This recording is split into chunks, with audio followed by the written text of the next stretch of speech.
You will receive power. You will receive power. Turn to the person next to you and say to them, you will receive power.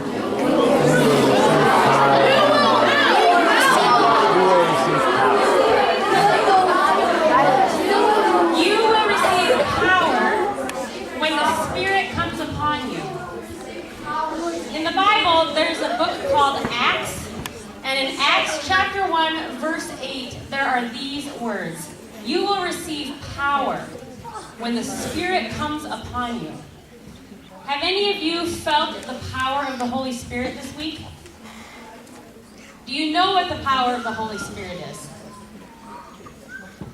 When we were at consecration and the skits were being performed, do you remember when Uncle Austin did the baggage skit? Can he do it again? Austin, you're famous. Can you do it again? When he did that baggage skit, some of you might have felt something in your stomach. You might have felt something in your heart. You might have gotten goosebumps. You might have felt something inside. That might have been the Holy Spirit filling you with power. Power to realize you can say no to the pain that's in the past.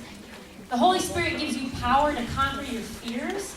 The Holy Spirit gives you power to go back home and face situations that aren't easy. The skit, where they were packing to go home from camp, you're all going to pack to go home from camp today. And our prayer is that you will take home Jesus and take home the power of the Holy Spirit. I heard one of the campers say that they felt goosebumps when the counselors were singing over them at consecration. Do you remember that, when they all stood around you and sang over you? That's the Holy Spirit. In the last skit, there were some tears, do you remember? And then in the interview, Archie and Zenon were talking about happy and sad tears. Sometimes when you cry, you're filled with the Holy Spirit, and the tears can be good tears and bad tears. And I've seen some of you shed tears this week. How about the foot washing last night? Was that powerful? That was the most beautiful thing. Look behind you at our verse for this week.